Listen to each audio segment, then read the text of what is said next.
जाना है। बादल जैसा हाँ।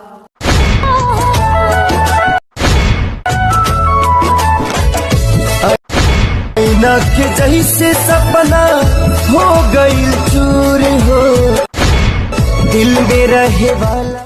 तब जाई, ध्यान रखिए अपन, समय से दवाई खा लिया।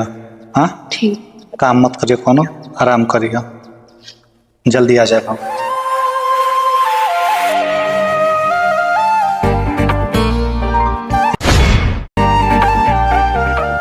चल गई ने, आजा।